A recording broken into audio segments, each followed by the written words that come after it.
आज परभणी जिल्ह्यामध्ये राष्ट्रवादी काँग्रेस पक्ष शरद पवार या पक्षाच्या पक्ष बांधणीच्या संदर्भातून येणाऱ्या काळामध्ये पक्ष संघटना मजबूत करणे आणि कार्यकर्त्यांशी संवाद करण्याचा आजची ही बैठक आणि मेळावा आपण आयोजित केलेला आहे। खरं म्हटलं तर अध्यक्षपदाची जबाबदारी आदरणीय पवार साहेबांनी राष्ट्रवादीच्या सर्व नेते मंडळींनी आमच्या दिली। 1 वर्ष पूर्ण होत आहे। 1 वर्षाच्या कालावधीमध्ये अतिवृष्टीच्या असलेली परिस्थिती, त्याचबरोबर निवडणुका या माध्यमातून राज्यभर पक्ष संघटना मजबूत करणं हे उद्दिष्ट माझं होतं, परंतु त्या कालावधीमध्ये वेळ मिळाला नाही। आणि आता पक्ष संघटना महाराष्ट्रामध्ये जो विरोधी पक्षाचा स्पेस आहे तो कार्यकर्त्यांच्या ताकदीने उभं करण्याचा प्रयत्न आम्ही करतोय। आज परभणी जिल्ह्यामध्ये आमच्या सर्व ज्येष्ठ नेते मंडळींच्या बरोबर पक्षाच्या प्रमुख पदाधिकाऱ्यांची बैठक होईल।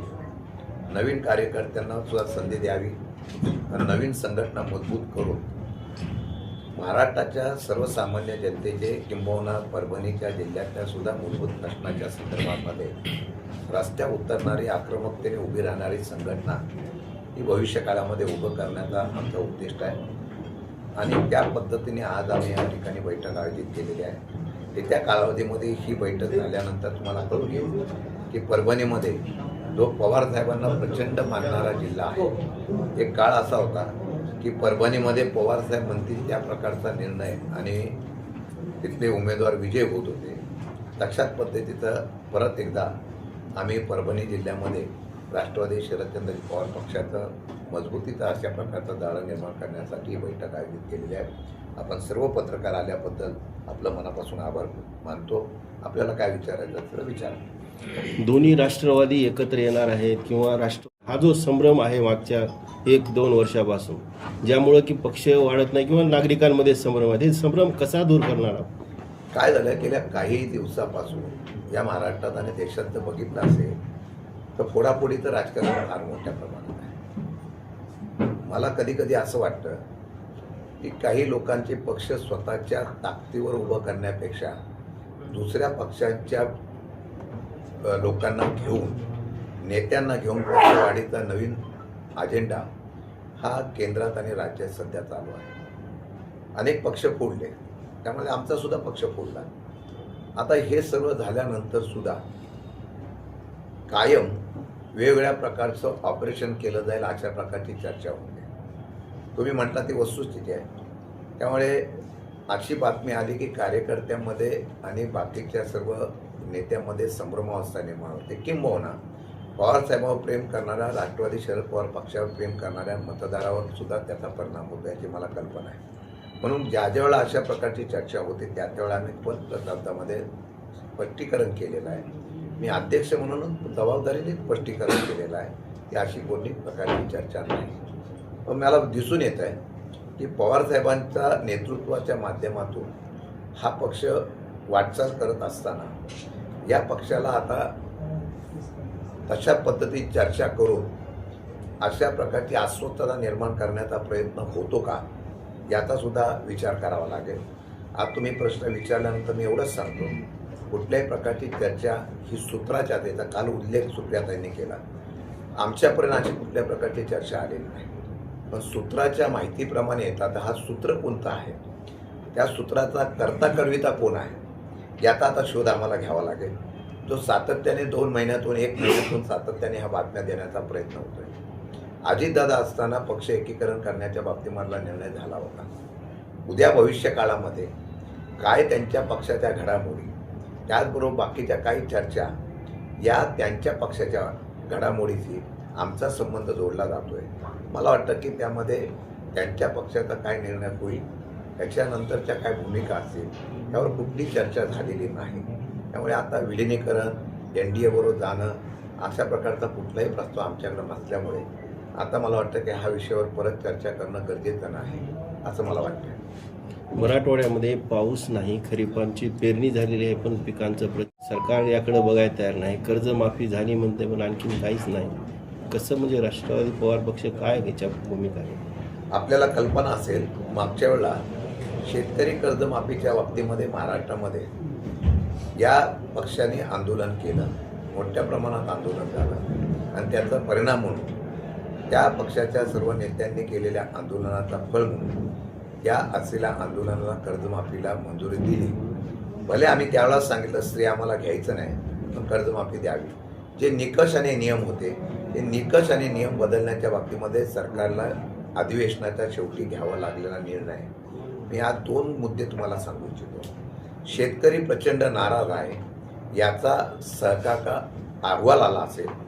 त्यामध्ये आसमानी संकटाबरोबर वेगवेगळ्या प्रकारच्या असलेल्या शेतकरीच्या असलेल्या अडचणीला शेतकरी समोर जात होता. कालच मुख्यमंत्र्यांनी एक योजना जाहीर केली.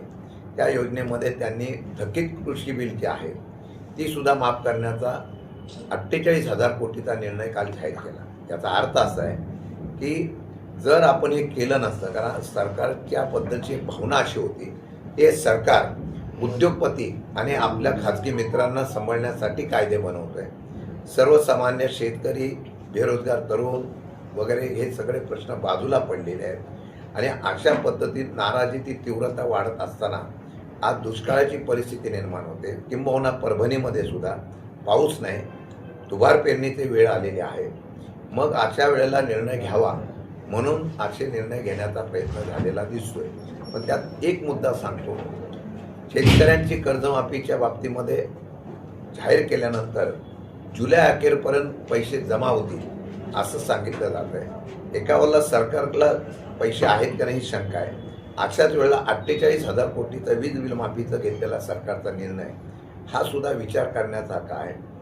सरकारचा निर्णय मुख्यमंत्र्यांनी जाहीर केला, त्याचा फायदा शेतकऱ्यांना व्हावा ही अपेक्षा आहे.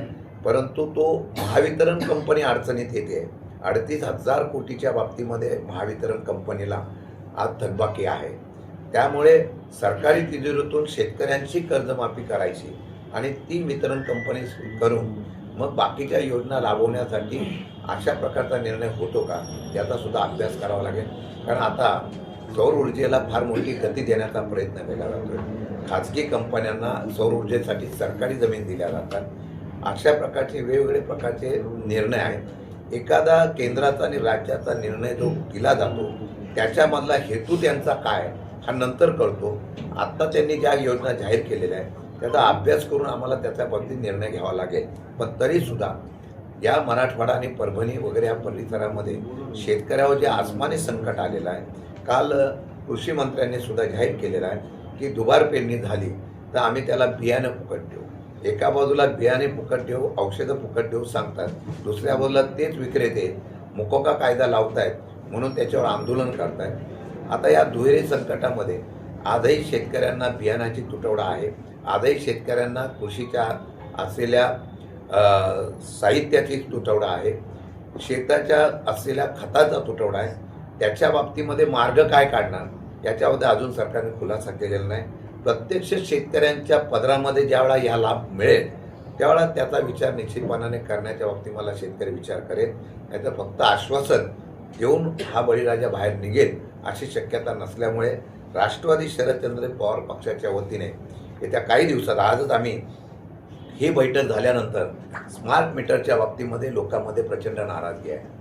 राज्यामध्ये सगळीकडे त्याच्यावर तीव्र विरोध केला जातोय. पण स्मार्ट मीटरची सक्ती ही केली जाते. एक उदाहरण म्हणून सांगतो, काल स्मार्ट मीटरच्या बाबतीमध्ये घरी नसलेल्या माणसांच्याकडे जाऊन जबरदस्ती स्मार्ट मीटर लावून घेण्याचा प्रयत्न जेव्हा होतो याचा अर्थ आहे की काही कंपन्यांना हे सगळं देण्याचं खाजगीकरण होतं आहे काय. म्हणून ह्याला विरोध करण्यासाठी ही बैठक आमची संपल्यानंतर, मेळावा संपल्यानंतर आम्ही MSEB कार्यालयावर जातोय आणि परभणीला सुद्धा आम्ही स्मार्ट मीटरचा विरोध जो शेतकऱ्यांचा आहे त्याची आवाज सव्य अशा प्रकारची बिलं लावली जातात. एका बाजूला तुम्ही पैसे देता आणि दुसऱ्या बाजूला मोफत वीज देण्याच्या बाबतीमध्ये आश्वासन देता आणि तिसऱ्या बाजूला ते पैसे इतर याच्यातून काढण्याचा प्रयत्न होतोय.